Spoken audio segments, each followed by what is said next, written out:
ஒரு black magic பண்ற பொண்ணை கொன்னு புதைச்சிடுறாங்க. ஆனா அவ சாகாம பல வருஷத்துக்கு அப்புறம் திரும்பி வரா பிளாக் மேஜிக் குயினா. அவளை கொன்னவங்களை எல்லாம் உயிரோட நரகத்துல தள்ளி பழி வாங்கணும்னு நினைக்கிறா. சோ ஒரு பழைய ஆர்ஃபனேஜ் ஹோம் இருக்கு. ஆல்ரெடி அந்த ஆர்ஃபனேஜ்ல வளர்ந்தவங்க எல்லாம் வேற ஊர்ல இருந்து ஃபேமிலியோட ரீயூனிட் ஆகுறாங்க. அன்னைக்கு நைட் அந்த ஆர்ஃபனேஜ்ல பிளாக் மேஜிக் பண்ற குயின் உள்ள வரா. அதுல இருந்து இந்த ஃபேமிலி எல்லாம் தப்பிக்கிறாங்களா இல்லையா அப்படின்றது தான் இந்த படத்தோட கதை. வாங்க நம்ம வீடியோக்குள்ள போகலாம்.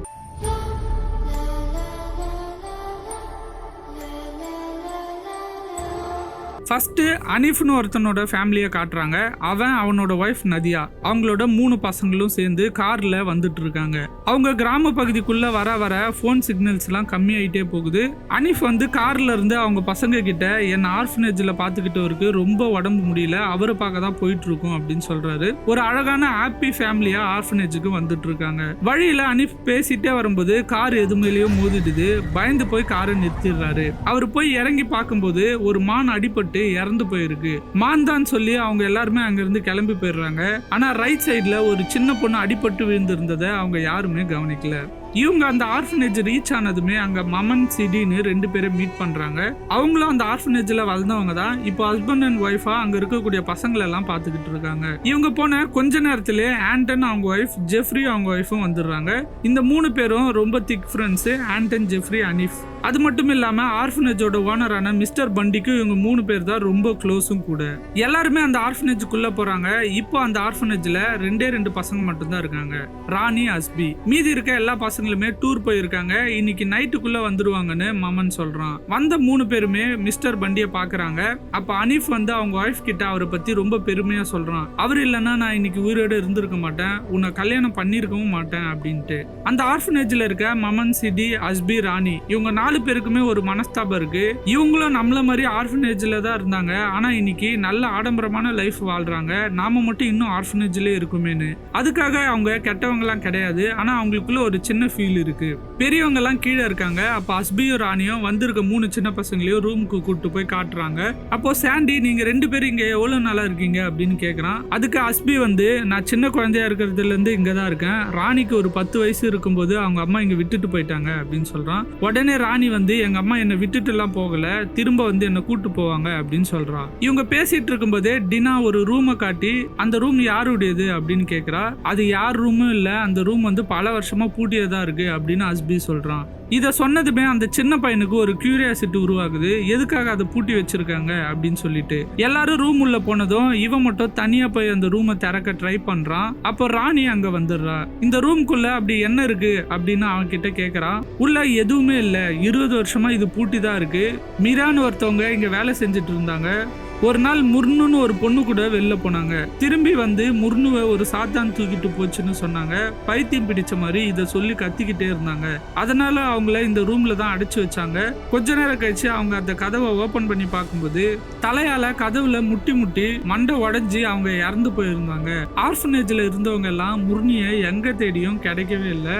மீரா தான் அந்த பொண்ணு கொன்னுட்டு நாடகம் ஆடி இருக்கான்னு எல்லாருமே நம்புறாங்க அப்படின்னு சொல்லிட்டு ராணி சொல்லி முடிக்கிறான். இதெல்லாம் பயத்தோட அந்த சின்ன பையன் கேட்டுட்டே இருக்கான். அப்ப ராணி இன்னும் பயம்புத்துற விஷயத்த சொல்றா. இப்போவும் அந்த மீராவோட ஆன்மா இந்த ரூம்குள்ள தான் இருக்கு. நைட்டு இப்போவும் கதவை தட்டுற மாதிரி சத்தம் கேட்டுக்கிட்டே தான் இருக்கு அப்படின்னு சொல்றான். இந்த கதையெல்லாம் கேட்ட அந்த சின்ன பையன் ரொம்ப பயந்து போயிடுறான். போட்டோ ஆல்பமை பார்த்துட்டு இருக்க அவங்க அம்மா அப்பா கிட்ட வந்து கேக்குறான். அப்பா அவங்க அப்பா அதெல்லாம் இல்ல, மீராக்கு உடம்பு சரியில்லாம இறந்து போயிட்டாங்க, முர்னியும் காணாம போயிட்டா அப்படின்னு சொல்லிடுறாரு. அவரு அவங்க பையன் கிட்ட சொல்றதை கேட்டுட்டு இருக்க அவங்க ஒய்ஃப் நதியா அப்பவே கண்டுபிடிச்சிடறாங்க இவர் எதையோ மறைக்கிறாருன்னு. இவ போய் தனியா அவ ஹஸ்பண்ட் கிட்ட கேக்குறா, மீராக்கும் முர்னிக்கும் அப்படி என்னதான் ஆச்சுன்னு. ஆனா அவன் அப்பவும் பையன் கிட்ட சொன்னதையே சொல்லிடுறான். ஆனாலும் அவங்க ஒய்ஃபுக்கு வந்து இவன் எதையும் மறைக்கிறான்னு தெரியுது. இருந்தாலும் அவனை கம்ஃபர்டபுளா ஆக்கிடுறாங்க. எல்லாருமே ஒன்னா உட்காந்து சாப்பிட ஆரம்பிக்கிறாங்க. அப்போ நதியா வந்து கார்ல கொஞ்சம் பிரெட்ஸ் எல்லாம் வச்சிருக்கேன், அதையும் எடுத்துட்டு வாங்க அப்படின்னு சொல்றா. ஜெஃப்ரி அனீஃபும் வெளில போய் கார்ல திங்ஸ் எல்லாம் எடுத்துட்டு இருக்காங்க. அப்ப அனீஃப் வந்து கார்ல ஒரு ரத்த காயத்தை பாக்குறான். அதுல ஒரு சின்ன துணியும் மாட்டிட்டு இருக்கு. அது மட்டும் இல்லாம கார்ல ஒரு பொண்ணோட முடியும் இருக்கு. இதெல்லாம் பார்த்தோன்னா அனீஃப் ரொம்ப பயந்து போய் போயிடுறான். ஒருவேளை நம்ம இடிச்சது மானம் இல்லையோ அப்படின்ட்டு அவனுக்கு டவுட் வர ஆரம்பிக்குது. உடனே அதை கன்ஃபார்ம் பண்ணணும்னு ரஃபியையும் கூட்டிட்டு ஆக்சிடென்ட் ஆன இடத்துக்கு போறாங்க. அங்க ஒரு சின்ன பொண்ணு அடிபட்டு இறந்து போயிருக்கிறத பாக்குறாங்க. 2 பேருக்கும் என்ன பண்றதுன்னு தெரியல. போன்லயும் சுத்தமா சிக்னலும் இல்ல. போலீஸ் ஸ்டேஷன் வேற அங்க இருந்து ரொம்ப தூரம் இருக்கு. அந்த ஆர்ஃபனேஜை சுத்தி பல தூரத்துக்கு எதுவுமே இல்ல. அப்ப அனீஃப் புதருக்குள்ள ஏதோ இருக்குன்னு சொல்லி அதை பார்க்க போறான். பார்த்தா அங்க ஒரு பஸ் நின்னுட்டு இருக்கு. அந்த பஸ்ஸுக்குள்ள ஏறி உள்ள பார்க்கும்போது நிறைய சின்ன பசங்க ரொம்ப பயங்கரமான முறையில இறந்து போயிருக்காங்க. இவங்களெல்லாம் பார்த்த உடனே இவங்க அந்த ஆர்ஃபனேஜோட குழந்தைங்க தான் அப்படின்னு கன்ஃபார்ம் பண்றான். ஆர்ஃபனேஜுக்குள்ள பில்லு கட்டாததுனால எந்த லேண்ட்லைனும் ஒர்க்கும் ஆகல. இந்த சின்ன பையன் சிட்டியோட ஃபேஸ் ஏன் இப்படி இருக்குன்னு கேக்குறான். அதுக்கு அவங்க சின்ன வயசுல தெரியாம சுட தண்ணிய மேல ஊத்திக்கிட்டேன் அப்படின்னு சொல்றாங்க. இந்த சின்ன பையனுக்கு சிட்டியையும் மமனையும் ரொம்ப பிடிச்சு போகுது. அவங்களுக்குமே இவனை பிடிச்சு போகுது. மமனும் சிட்டியும் பேசிட்டு இருக்கும்போது வெளில இருந்து ஒரு உருவம் இவங்கள வாட்ச் பண்ணிட்டே இருக்கு. ராணி அந்த சின்ன பையனுக்கு மிராவோட ஃபுட்டேஜஸ காட்டுறா. பாதியிலே ஆஃப் பண்ணிடுறா. ஃபுல்லா பார்த்தா நீ நைட் எல்லாம் தூங்க மாட்டா அப்படின்னு சொல்லிட்டு அனிஃபும் ஜெஃப்ரியும் இறந்து போன அந்த பொண்ணை கார்ல தூக்கிட்டு வராங்க. ஆண்டன் கிட்ட நடந்தது எல்லாத்தையுமே சொல்றாங்க. யாராவது ஒருத்தர் போலீஸ் கிட்ட போய் சொல்லணும் அப்படின்னு சொல்றாங்க. அது மட்டும் இல்லாம போலீஸ் ஸ்டேஷன் இங்க இருந்து ரொம்ப தூரம் வேற இருக்கு அப்படின்னு சொல்றாங்க. சோ யாரு போறதுன்னு 3 பேருக்குள்ளுமே ஒரு சின்ன வாக்குவாதமே நடக்குது. இதை அனீஃபோட ஒய்ஃப் ஜன்னல் வழியா பாத்துக்கிட்டே இருக்காங்க. அவங்களுக்கு இவங்க ஏதோ சீரியஸா டிஸ்கஸ் பண்ணிட்டு இருக்க மாதிரியே தெரியுது. கடைசியா ஆண்டன் நானே போய் போலீஸ் போய் கூட்டு வரேன், கரெக்டா ஆக்சிடென்ட் எங்க நடந்தது அப்படின்னு கேக்குறான். அதுக்கு அனீஃப் கரெக்டா 81வது கிலோமீட்டர் மைல் கல் இருக்கும், அங்கதான் அந்த ஆக்சிடென்ட் நடந்திருக்கு அப்படின்னு சொல்றான். சரின்ட்டு காரை எடுத்துக்கிட்டு ஆண்டன் கிளம்புறான். நைட்ல 2 பக்கமும் அடர்ந்த பெரிய பெரிய புதர் இருக்கக்கூடிய காட்டு வழி பாதையில தனியா போயிட்டு இருக்கான். அனீஃப் சொன்ன அந்த 81வது கிலோமீட்டர் மைல் கல்ல பார்த்ததுமே வண்டியை நிறுத்தி என்னதான் அவங்க ஃப்ரெண்ட்ஸ் இந்த மாதிரி நடந்திருக்குன்னு சொன்னாலும் அதை கன்ஃபார்ம் பண்ணணும்னு இவன் இறங்கி போய் பார்க்கறான். அவங்க சொன்ன மாதிரி ஒரு பஸ் இருக்கு. அந்த பஸ்ஸுக்குள்ள போய் ஏறி பார்க்கறான். பஸ்க்குள்ள போனதும் எல்லா பசங்களும் திரும்பி ஒரு ஓரமா நின்னுட்டு இருக்காங்க. அதை பார்த்துட்டு இருக்கும்போது பஸ்ஸோட கதவு தானா லாக் ஆயிடுது. இவன் எவ்வளவு தட்டியும் அந்த கதவு ஓப்பனே ஆகல. அப்போ கதவுக்கு வெளில ஒரு கருப்பு உருவம் நின்று இவனையே பார்த்துட்டு இருக்கு. ரொம்ப பயந்து போற இவன் பஸ்ஸுக்குள்ள பின்னாடியே நடந்து போறான். அப்போ கீழே இருக்கக்கூடிய ஒரு முட்டையை மிதிச்சிடறான். அதுல இருந்து நிறைய பூச்சிகள் வெளில வருது. இவன் திரும்பி பாக்குறப்போ எல்லா பசங்களும் இவன் பக்கம் திரும்பி நின்னு பாத்துட்டு இருக்காங்க. அந்த பூச்சி எல்லாம் இவன் மேல ஏறி இவன் வாய்க்குள்ள போய் இவனை கொன்னுடுது. இவன் அந்த பஸ்ஸுக்குள்ளேயே துடிச்சு இறந்து போயிடுறான். ஆர்ஃபனேஜ்ல போன ஃப்ரெண்டு போலீஸ கூட்டு வந்துருவானே, இப்ப என்ன பண்றதுன்னு டென்ஷனோட அனீஃப் உட்கார்ந்துட்டு இருக்கான். அவனோட ஒய்ஃப் என்னாச்சுன்னு கேக்குறாங்க. அப்போ ஒரு காக்கா தலையே இல்லாம அந்த ஆர்ஃபனேஜுக்குள்ள அவங்க முன்னாடி விழுது. ஜெஃப்ரி ஜன்னல் வழியா பாக்குறப்போ ஒரு உருவம் புதருக்குள்ள இருந்து ஆர்ஃபனேஜை பார்த்துட்டு இருக்க மாதிரியே அவனுக்கு தோணுது. ஜெஃப்ரி பயங்கர டென்ஷன்ல அடுத்து என்ன நடக்க போதோ அப்படின்னு யோசிச்சுட்டு இருக்கான். அப்ப இவனோட ஒய்ஃப் இவனை கொஞ்சறதுக்காக வரா. இவனே டென்ஷன்ல இருக்கான். அவளை திட்டி விட்டுறான். உடனே அவ கோச்சுக்கிட்டு ரூமை விட்டு வெளில போயிடுறா.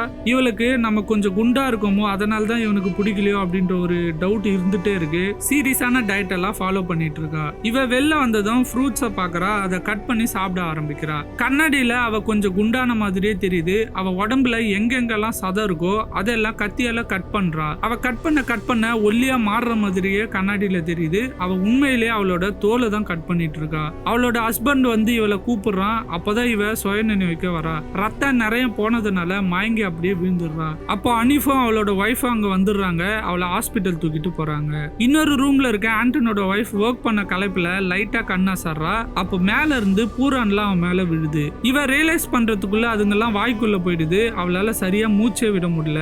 அனீஃப் அவங்க ஒய்ஃப், ஜெஃப்ரி அவங்க ஒய்ஃப், இவங்க எல்லாம் ஆர்ஃபனேஜை விட்டு வெளில போலான்னு சொல்லிட்டு ஹாலுக்கு வராங்க. அப்ப ஹால்ல ஆண்டனோட ஒய்ஃப் மூச்சு விடவே கஷ்டப்பட்டுட்டு இருக்காங்க. பிளட்டோட பூரான வாமிட் பண்றாங்க. உடம்புக்குள்ள நிறைய பூரான் உருந்துட்டே இருக்கிறதா பாக்குறாங்க.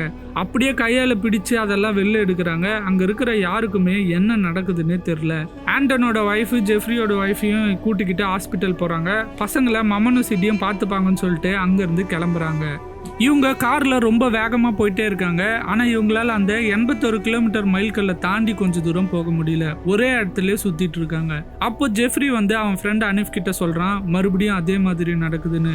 அப்ப அனீஃபோட ஒய்ஃப் அப்படி என்னதான் நடந்ததுன்னு சொல்லுங்க அப்படின்னு கேக்குறா. அனீஃபும் நடந்ததெல்லாம் சொல்ல ஆரம்பிக்கிறான். ஒரு நாள் ஆர்ஃபனேஜோட ரூம்ல ஃபயர் ஆக்சிடென்ட் ஆயிடுச்சு. அதுல 3 பொண்ணுங்க இறந்து போயிட்டாங்க. அதை பண்ணது மிரா தான். பிளாக் மேஜிக் பண்றேன்னு சொல்லி 3 பேரை பலி கொடுத்துருக்காங்கன்னு அப்புறமா தான் எங்களுக்கு தெரிஞ்சுது. அந்த ஆக்சிடென்ட் அப்போ நாங்க 3 பேரும் ஆர்ஃபனேஜ்ல இருந்து வெளில ஓடி போக ட்ரை பண்ணோம். ஆனா திரும்ப ஒரே இடத்துக்கே வந்துட்டோம். அப்போ மிஸ்டர் பண்டி எங்க 3 பேரோட ஹெல்ப்னால மெராவை பிடிச்சிட்டாரு. ஒரு ரூம்ல அவங்கள அடைச்சு வச்சுட்டோம். தலையாலேயே கதவை தட்டிட்டே இருந்தாங்க. உயிருக்கு துடிச்சிட்டு இருந்தவங்கள அந்த ரூம்லயே வச்சு புதைச்சிட்டோம் அப்படின்னு சொல்லி முடிக்கிறாரு அனீஃப். இதெல்லாம் கேட்ட நதியா அப்ப அவளோட பாடி இன்னும் ஆர்ஃபனேஜ்ல தான் இருக்கா அப்படின்னு கேக்குறா. தன்னோட பசங்களுக்கு ஏதாவது ஆகிட போகுதோ அப்படின்னு சொல்லி வண்டியை திருப்பி மறுபடியும் ஆர்ஃபனேஜுக்கே வராங்க. ரூம்ல தனியா இருக்க அஸ்பியோட கையை அவனாலேயே கண்ட்ரோல் பண்ண முடியல. தானாவே அவனோட கை ஸ்டேப்லர் எடுத்து அவனோட வாயை பேச முடியாத மாதிரி பின்னடிக்குது. இந்த சின்ன பையன் யாருக்குமே தெரியாம அந்த மிராவோட கேசட்டை ஃபுல்லா பார்க்கணும் அப்படின்னு சொல்லிட்டு வரான். அவன் வீடியோ பார்த்துட்டு இருக்கும் போதே இப்போ அவன் இருக்கிற ரூம் வந்து கேசட்ல தெரியுது. அவனுக்கு பின்னாடி ஒரு உருவம் வர மாதிரி தோணுது. டக்குன்னு டிவியும் ஆஃப் ஆயிடுது. அதோட ரிஃப்ளெக்ஷன்ல அவனுக்கு பின்னாடி ஒரு உருவம் தெரியுது. இவன் திரும்பி பார்க்கும்போது அங்க யாருமே இல்ல. மறுபடியும் டிவியை பாக்குறப்போ 2 கால் மட்டும் டிவி கீழே தெரியுது. பொறுமையா அவன் மேல பாக்குறான். கருப்பு உருவத்தை நேருக்கு நேரா பார்த்து பயந்து போயிடறான். அங்க இருந்து அஸ்பியோட ரூம்குள்ள போறான். அங்க அவனோட வாய்ஸ் டேப்லர் அடிச்சிருக்கு. அவனால சுத்தமா பேச முடியல. அஸ்பி ஆணி கன் எடுத்து அந்த சின்ன பையனை ஷூட் பண்றான். அவன் எவ்வளவு முயற்சி பண்ணாலும் அவனால அதை நிறுத்தவே முடியல. மறுபடியும் ஆர்ஃபனேஜுக்கு எல்லாருமே வந்துடுறாங்க. நதியா உள்ள போய் அவங்க பசங்களை எல்லாம் கூப்பிடுறா. அப்போ 2 பெரிய பசங்களும் இருக்காங்க. ஆனா சின்ன பையனை காணோம். இப்போ ஒரு கார் தான் இருக்கு. நம்ம எல்லாரும் எப்படி இங்க இருந்து போறது? ஆண்டன் வேற இன்னும் வரலையே அப்படின்னு சொல்லி அனீஃப் கேட்கறான். அப்போ நதியா வந்து ஆர்ஃபனேஜோட பஸ் வந்து நைட்டு வரும்னு சொன்னாங்கல்ல, அது வந்தா நம்ம எல்லாரும் இங்க இருந்து கிளம்பி போயிடலாம் அப்படின்னு சொல்றான். அப்பதான் அனீஃப் சொல்றான் ஆர்ஃபனேஜ்ல இருந்த எல்லாருமே இறந்து போயிட்டாங்க அப்படின்னு சொல்லிட்டு அங்க இருக்கிற எல்லாருக்குமே அந்த உண்மையை சொல்றான். அண்ட் எல்லாருமே சேர்ந்து அந்த சின்ன பையனை நாலா பக்கமும் தேட ஆரம்பிக்கிறாங்க. அப்போ ஜெஃப்ரியோட ஒய்ஃப் வந்து கார்ல இருந்து காணாம போயிடுறாங்க. பார்த்தா அவங்க பூச்சிகளை சாப்பிட்டுட்டு இருக்காங்க. இவன் போய் கூப்பிட்ட உடனே மயங்கி விழுந்துடுறாங்க. எல்லாரும் சின்ன பையனை தேடிட்டு இருக்காங்க. அப்போ நதியா வந்து மிஸ்டர் பண்டியோட ரூம் கட்டிலு கீழே இருந்து ஒரு பாக்ஸ் எடுக்கிறா. அதுல நிறைய போட்டோஸ் இருக்கு. அதை கொண்டு போய் அவங்க ஹஸ்பண்ட் கிட்ட காட்டுறா. அதுல நிறைய சின்ன பொண்ணுங்களோட போட்டோலாம் இருக்கு. கண்ணாடியில அந்த மிஸ்டர் பண்டி தான் அந்த போட்டோஸ் எல்லாம் எடுக்கிற மாதிரியும் இருக்கு. மீரா உண்மையிலே இந்த பொண்ணுங்களை ப்ரொடெக்ட் பண்ணியிருக்காங்க. அதனாலதான் மிஸ்டர் பண்டி அவங்கள கொன்னுட்டு இருக்காரு. இந்த உண்மை எல்லாம் உனக்கு தெரியுமா அப்படின்னு ஒய்ஃப் கேக்குறாங்க. இதெல்லாம் எங்களுக்கு தெரியாது அப்படின்ட்டு அவளோட ஹஸ்பண்ட் சொல்றான். இந்த போட்டோல சிட்டியோட பேரும் இருக்கு. மமனும் சிட்டியும் சேர்ந்து தான் நடக்கிற எல்லா விஷயங்களும் பண்ணிட்டு இருக்கிறதா அவங்க எல்லாருமே முடிவு பண்றாங்க. ஜெஃப்ரி கோவத்துல மமனை அடிச்சிடறான். அப்பதான் சிட்டி என்ன நடந்ததுன்னு சொல்ல ஆரம்பிக்கிறா. மிஸ்டர் பண்டி ரொம்ப கெட்டவரு. எல்லா சின்ன பொண்ணுங்களையும் அவர் அபியூஸ் பண்ணிட்டு இருந்தாரு. அவரு என்கிட்ட மறுபடியும் வரக்கூடாதுன்னு தான் சுட தண்ணிய நானே எடுத்து மூஞ்சில ஊத்திக்கிட்டேன். மீரா உண்மையிலே பிளாக் மேஜிக்கை அவருக்கு எதிராக யூஸ் பண்ணி எங்க எல்லாருமே ப்ரொடெக்ட் பண்ணிட்டு இருந்தாங்க அப்படின்னு சொல்றா. அப்ப அனீஃப் வந்து இதெல்லாம் ஏன் அப்பவே சொல்ல அப்படின்னு சொல்லிட்டு கேக்குறான். நாங்க ரொம்ப பயந்து இருந்தோம். தீயில இறந்து போன அந்த 3 பொண்ணுங்களோட நிலைமை எங்களுக்கும் வந்துரும் சொல்லி பயத்தினால தான் நாங்க சொல்லல அப்படின்ட்டு சிட்டி சொல்லி அழுகுறா. அது மட்டும் இல்லாம இப்ப நடக்கிறதுக்கும் எங்களுக்கும் எந்த சம்பந்தமும் இல்லை அப்படின்னு சொல்லிட்டு காலில் விழுந்து அழுகுறா. அப்போ இவங்க இறந்துதா நினைச்சு கார்ல கொண்டு வந்த பொண்ணு உள்ள நடந்து வரா. அவளுக்கு நடந்ததை சொல்ல ஆரம்பிக்கிறா. பஸ்ல எல்லாரும் வந்துட்டு இருக்கப்போ பஸ் கொஞ்சம் ஆக்சிடென்ட் ஆயிடுச்சு. அப்போ கருப்பு உருவத்தோட ஒரு பொண்ணு உள்ள வந்தா. அவ உள்ள வந்த உடனே எல்லாருமே ஒருத்தர் அவங்களே தாக்கிக்கிட்டு இறந்து போயிட்டாங்க. எனக்கு என்ன பண்றதுன்னு தெரியல. நான் ஓடி வரப்போதான் கார் என் மேல மோதிடுச்சு அப்படின்னு சொல்றான். கோவத்துல அனீஃப் வந்து வண்டியை சாவடிக்கவே துணிஞ்சிடறான். அப்போ நதியா தான் வந்து அவனை தடுத்து நிறுத்திடுறா. பையனை தேடலான்னு சொல்லிட்டு கூப்பிட்டு போறா. அப்ப அனீஃப் வந்து ஒரு போட்டோவை பாக்குறான். அதுல மிராவும் முர்னியும் இருக்காங்க. அப்பதான் அவனுக்கு எல்லாமே புரியுது. மிராவை சாகடிச்சதுனால மொத்த ஆர்ஃபனேஜும் பழிவாங்க முர்னி பிளான் பண்ணியிருக்கா. அவங்க அம்மாவோட பிளாக் மேஜிக்கை கத்துக்கிட்டு பிளாக் மேஜிக் குயினா இப்போ வந்திருக்கா. அவ பாசமா இருந்தா அவங்க அம்மாவை கொன்னதுனால இப்போ பாசம் வச்சிருக்கிற ஃபேமிலியை கொல்லணும்ட்டு இவங்க எல்லாரையுமே ஒன்னா இங்க வர வச்சிருக்கா அப்படின்னு சொல்லிட்டு எல்லாத்தையுமே அனீஃப் புரிஞ்சுக்கிறான். அஸ்பி அந்த சின்ன பையனை கூட்டிட்டு வந்துடுறான். ஒரு ஆக்சிடென்ட் ஆயிடுச்சு அப்படின்னு சொல்றான். எல்லாருமே அங்க இருந்து கிளம்ப பாக்குறாங்க. அப்போ ஆண்டனோட ஒய்ஃப் வந்து கார் மேல ஏறி இப்ப தெரியுதா அதிகமா பாசம் வைக்கிற ஒருத்தருக்கு ஏதாவது ஆனா எப்படி இருக்குன்னு இப்ப தெரியுதா அப்படி சொல்லிட்டு கேக்குறா. அது மட்டும் இல்லாம பேசி முடிச்ச உடனே அவ தலைய கார்ல முட்டி அப்படியே அங்கேயே மயங்கி விந்துடுறா. அப்போ அனீஃப் வந்து முர்னி எங்க இருக்க அப்படின்னு சொல்லிட்டு கத்துறான். இருட்டுக்குள்ள இருந்து கருப்பு உருவம் பறந்து வருது. அனீஃபை தள்ளி நகர முடியாத மாதிரி அது செய்து பயத்துல எல்லாருமே உள்ள ஓடி போயிடுறாங்க. நதியா மட்டும் பின்னாடி இருந்து முர்னியை தாக்க ட்ரை பண்றா. அப்போ ராணி வந்து அவளை அடிச்சிடறா. சோ முர்னியோட பொண்ணு தான் ராணி. நதியா கண் முழிக்கிறப்போ எல்லாருமே ஒரு ஒரு ரூம்ல நரக வேதனை அனுபவிச்சுட்டு இருக்காங்க. கடைசி ரூம்ல அனீஃப், பண்டி, அவளோட பையன்லாம் இருக்காங்க. அங்க முர்னி வந்து நதியாவை தூக்கி அடிக்கிறா. எங்க அம்மா அந்த ராட்சசன் கிட்ட இருந்து என்ன காப்பாத்த நினைச்சாங்க, ஆனா இவங்க எல்லாம் ஒண்ணு சேர்ந்து எங்க அம்மாவையே கொன்னுட்டாங்க அப்படின்னு சொல்லிட்டு சொல்றா. அப்ப நதியா வந்து நாங்கெல்லாம் என்ன தப்பு பண்ணோம் அப்படின்னு கேக்குறா. உடனே ஒரு பாவம் செய்யறவனுக்கு துணையா இருக்கிறதும் தப்பு தான் அப்படின்னு சொல்றா முர்னி. அப்போ ஆர்ஃபனேஜ்ல இருந்த மத்த பசங்களாம் உனக்கு என்ன பண்ணாங்க அப்படின்னு கேக்குறா. இந்த ஆர்ஃபனேஜ்ல இருந்தவங்களாம் ரொம்ப கஷ்டப்பட்டாங்க, நான் தான் அவங்களுக்கு ஃப்ரீடம் கொடுத்துருக்கேன் அப்படின்னு சொல்றா முர்னி. அது மட்டும் இல்லாம நதியாவோட கையினாலேயே அனீஃப் கொலை பண்ண முயற்சி பண்ண வைக்கிறா. அப்போ அவளோட சின்ன பையன் முர்னியை குத்திடுறான். இந்த சான்ஸை பயன்படுத்தி நதியா முர்னியோட தலையை தனியா வெட்டி எடுத்துடுறா. தலை தனியா விழுந்தாலுமே அவ சாகவே இல்லை, மறுபடியும் எழுந்து நின்று தலையை எடுத்து ஒட்டி வச்சுக்கிறா. அப்போ நதியா நெருப்பை கொளுத்தி அவன் மேல போட்டுடுறா. அனீஃப், நதியா, அவளோட பையன் ராணியையும் அங்கிருந்து இழுத்துட்டு போயிடுறாங்க. அப்போ பண்டி அவரையும் காப்பாற்ற சொல்லி கேட்கிறாரு. ஆனா அனீஃப் வந்து அப்படியே விட்டு போயிடுறான். கொஞ்ச நாள் கழிச்சு உடம்பு ஃபுல்லா காயத்தோட சிட்டியை காட்டுறாங்க. அவளும் சின்ன பையனான ஹக்கியும் நதியாவோட கார்ல இருக்காங்க. ஸோ அந்த ஹக்கியை வந்து ஸ்கூல்ல இருந்து பிக்கப் பண்ணிட்டு போகிறதுக்காக இவங்க வந்திருக்காங்க. அது மட்டும் இல்லாம ஜெஃப்ரியும் அவங்க ஒய்ஃப் லீனாவும் வீட்டுக்கு வரப்போறதா சொல்றாங்க. பேசிட்டு இருக்கும்போதே கார் கண்ணாடியில ஒரு கருப்பு உருவம் தெரியுது. நதியை இறங்கி போய் பாக்குறப்போ அங்க யாரும் இல்ல. கடைசியா அந்த ஆர்ஃபனேஜ்ல 20 வருஷமா பூட்டி வச்சிருந்த வீட்டுக்குள்ள இருந்து கதவு தட்டுற சத்தம் கேக்குது. படம் அப்படியே முடியுது. ஸோ லாஸ்ட்டாக பார்த்தீங்கன்னா அனீஃப், அவரோட ஒய்ஃபு, 3 பசங்க, மமன், சிட்டியோட இருக்காங்க. அண்ட் ஜெஃப்ரியும் அவன் ஒய்ஃபுமே தப்பிச்சுட்டு இருக்காங்க. அஸ்பி, ராணி, அப்புறம் காரில் அடிபட்ட பொண்ணுமே உயிரோட தான் இருக்காங்கன்னு நினைக்கிறேன். ஆனால் அவங்களுக்கு என்ன ஆச்சுன்னு கடைசியாக காட்டல. ஸ்டில் மிராவோட ஆவி வந்து இவங்களெல்லாம் ஃபாலோ பண்ணிட்டு இருக்க மாதிரியே முடிச்சிருக்காங்க. இந்த படம் கண்டிப்பாக உங்களுக்கு பிடிச்சிருக்குன்னு நினைக்கிறேன். அடுத்த வாரம் இதை விட ஒரு பயங்கரமான படத்தோட வரேன். பாய்.